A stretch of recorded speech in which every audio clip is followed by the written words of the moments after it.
This is Chris, not in central Pennsylvania, which is the backdrop you see behind me, but rather in England, as I talk about a scathing op-ed published by News24 today attacking content creators on social media. And while many content creators certainly deserve to be attacked on social media for their hyperbole, their nonsense, the hatred they spread, and for the fake news that many of them spread, that doesn't mean that all should be attacked. The title of the op-ed from George Clawson, a senior editor at News24, says, "Do social media influencers attacking News24 ever practice the winnowing process that sifts deep truths from deep nonsense? The evidence says no." Well, as I'll point out in my response to Mr. Clawson's bogus comment, what evidence? He offers none whatsoever. He says the evidence will show that content creators don't do research, but he offers no such thing. He simply offers counterpoints of some of the excellence that News24 has accomplished, as if that settles the argument. Like throwing water balloons at a porcupine. Now, that's how Eric Qualman, motivational speaker and author of Digital Leader, describes the effect of pushing a company agenda on social media. Well, that's exactly what News24 does. Over the past months, a concerted campaign of throwing water balloons at News24's investigative quills by so-called social media influencers has noticeably increased. A couple problems with that statement. Most of these quills being thrown are not at the investigative journalism, but rather at the biased lack of objectivity that the network expresses on a daily basis, not its investigative reporting. He's conflating two completely separately related issues here. That's an issue. And so-called media influencers. Well, the reality is that many of these so-called media influencers have larger audiences than Cockprat24.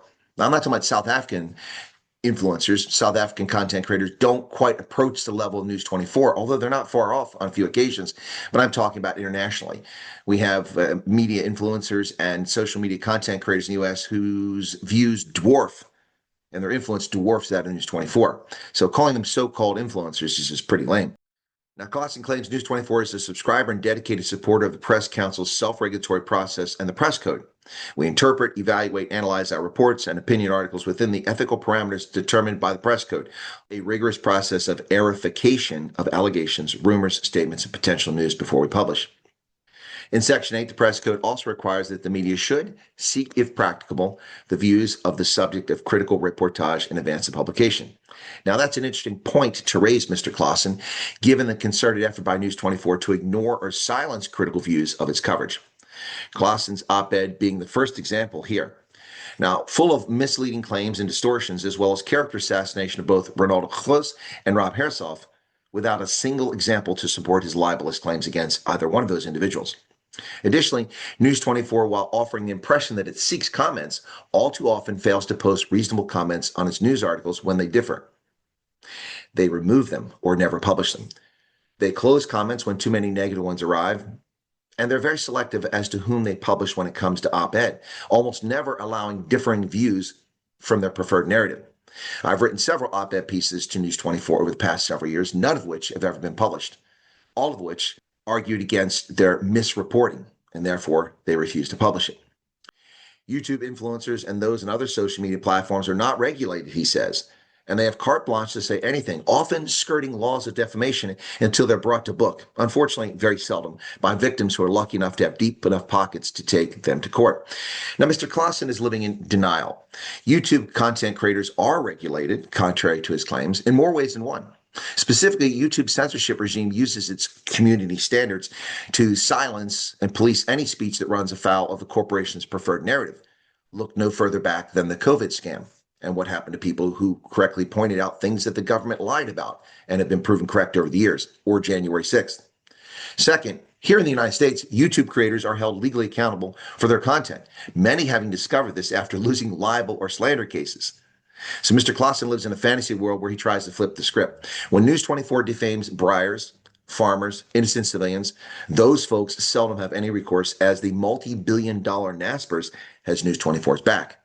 That makes Clawson's comment about the victims not having money hilarious when he claims the following: victims who are lucky enough to have deep enough pockets to take them to court. Daily Maverick, Newsroom Africa, and several other media outlets in South Africa have defamed me on multiple occasions. But as a private citizen, I'm not wealthy enough to take them to court in South Africa, so they get away with it. which is completely the opposite of what he's trying to complain about. Now, the irony here is that after libeling me, most of them later changed their internet stories with the correct information, which they got from me or after doing actual research when I called them out on their factual errors. News24 being one of the most egregious web page after the fact altering news sites. And he says seeking views and giving right of reply to subjects of their criticism is not part of their modus operandi, referring to content creators. Well, I would agree that his statement is true. And as I've stated, this is the case with News24. They don't give their critics an opportunity to respond on their websites or on their outlets. He says the self-regulatory process of the press council requires accountability from the media subscribing to its press code, which News24 fully supports. Now, that's the same press council that ignores press misconduct unless an aggrieved party demands action. Is that the one you're talking about? That's not self-regulatory. It's reactive, not proactive. And the press council has only been reactive, not proactive. And their fumbling with the Ronaldo Host case proves that they're anything but objective. He says that's why when we make mistakes, we correct them and apologize when necessary. We believe this process of accountability by the media in general and News24 specifically are absolutely necessary in the role of media to play in a democratic society. Well, I agree that that should be the role of media, but no, I don't agree that News24 falls in that category. Often when News24 makes mistakes, they cover them up by altering the content without a disclaimer that the info on the page has been altered since it was first published. Or they simply ignore facts contrary to their narrative, especially Adrian Basson. He says journalism at its best shares many characteristics with science and its search for the truth, for what can be believed because it is based on evidence that has been tested and verified. This is written in the DNA of credible and trustworthy journalists and scientists. Well, that's true.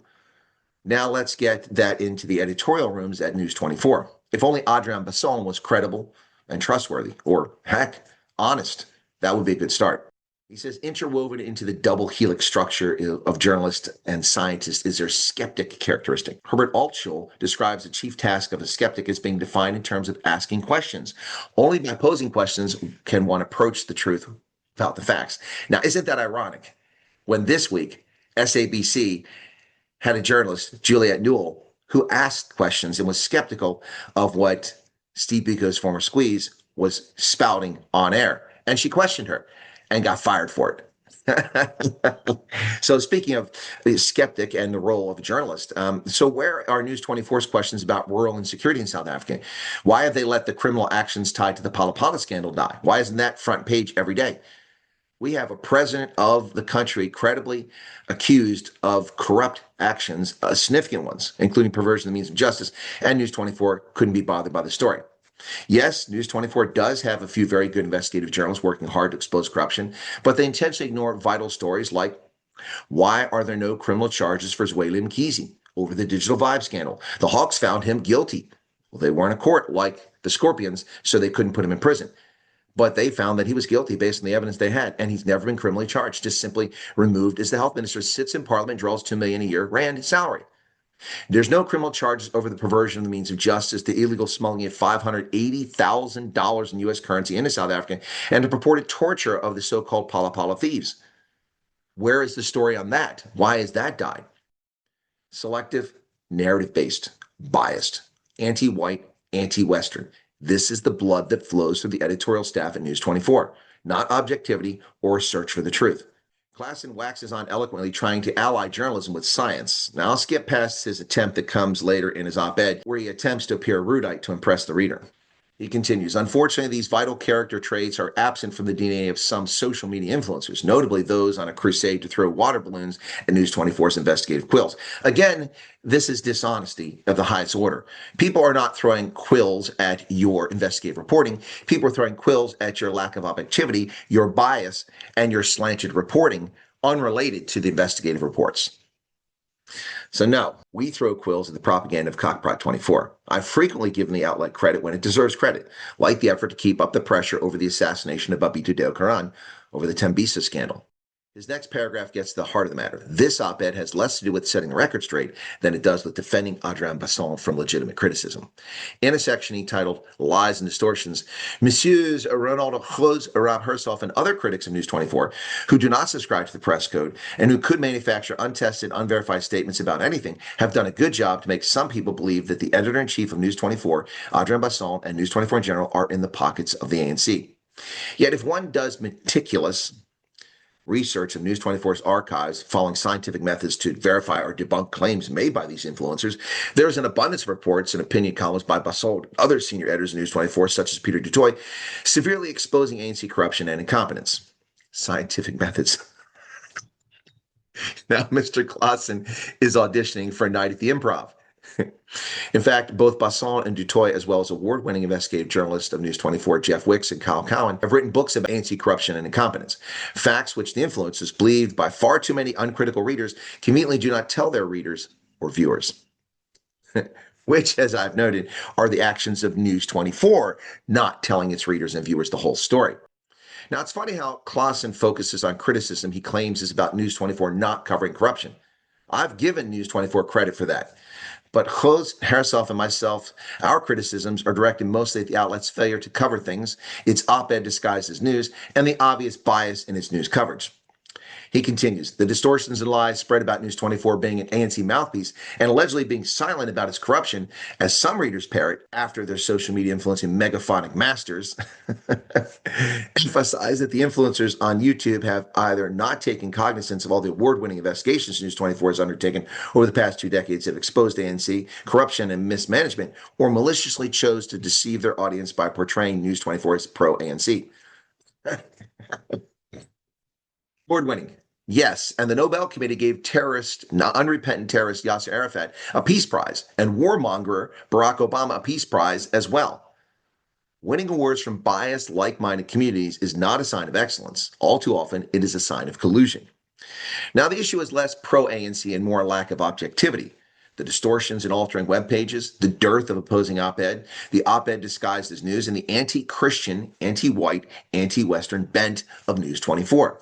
He says, they bombard me as public editor with similar repetitive phrases without any accusations against News24, clearly without having undertaken their own research of the influencers' claims by visiting our archives. Well, apparently I was incorrect. This is not simply a defense of Adrian Basol. Mr. Clawson also feels aggrieved. In a section entitled, What Are the Facts?, Clawson correctly notes a long list of genuine investigative reporting successes at News24. And he's correct to note them, as each one of them is a legitimate claim. However, he then dives back into the abyss in his personal unsubstantiated allegations against content creators, specifically identifying Jose and Herself. And I quote, this is again conveniently ignored when influencers such as Jose, Herself, and others on social media and YouTube peddle their bias and misleading statements about News24. Now, it's strange how Mr. Clawson can offer several examples of News24 excellence, which he did, yet his op-ed is devoid of any examples to support his attack on Ronaldo Jose or Rob Herself. Not a single one. Not a single instance. He just makes allegations, and he calls that scientific, and he reverts to his archive. Please. He says the press code emphasizes in Section 2 that the media should be independent. The media shall not allow commercial, political, personal, or other non-professional considerations to influence reporting and avoid conflicts of interest as well as practices that could lead readers to doubt the media's independence and professionalism. Well, I agree with that sentiment wholeheartedly. If only South African media outlets lived by such a code. He said, in my work as public editor of News24 since 2018, I have not seen any evidence that News24 is biased towards any political party, also not the ANC.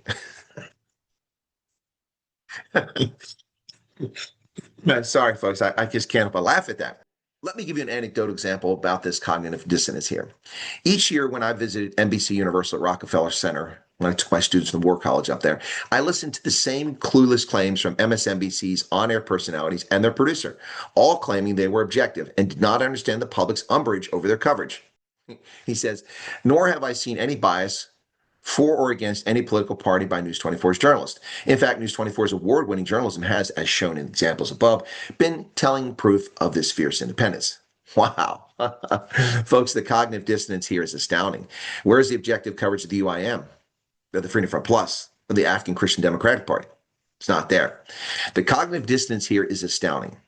How can Mr. Clawson write this op-ed with a straight face, offering evidence of News24's excellence, which is legitimate, and then libeling Ronaldo Jose and Rob Herself without providing any examples? And finally, he says, lastly, why do the influencers not mention News24 for the past 7 years has been named the most trusted South African news source by the prestigious Reuters Institute for the Study of Journalism at the University of Oxford? Or is this, too, an inconvenient truth refuting the lies they hustle? The lies they hustle. Speaking of lies that are being hustled, let's take a look at News 24. So the answer to this question is quite simple, Mr. Clawson. It doesn't matter how many awards you win. Your consistently biased reportage does not get a free pass. You don't get to walk freely when you report biased information. And here's the problem. Unlike YouTube content creators who, for the most part, lack resources and are simply bringing their personal experience or their analysis, their professionalism, whether they're attorneys, lawyers, intelligence analysts, economists, or just, people eating Cheetos sitting on their duvet, you have an advantage and a responsibility. You see, News 24, you have billions of rand at your disposal. Doing a story about how Dante von Vyk's life was destroyed by violent EFF thugs, accurate reportage of the Jan Bry incident, honest reporting about Ronaldo Close or Roman Kabanak, investigative reporting into rural insecurity, dropping the ridiculous hyperbole whenever you mention Donald Trump, or frankly, telling the truth about the disastrous Oval Office appearance of Ramaphosa or his endless lies would be a good start towards gaining credibility. If you're taking flack, you must be over the target.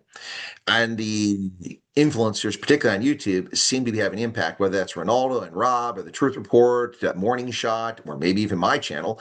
I don't know.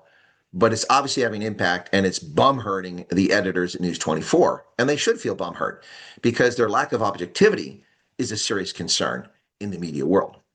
And when they start being honest about their lack of objectivity and stop sticking their head in the sand and pretending that they're objective just because they have a few people doing a good job, well, then maybe we can start listening to what they have to say.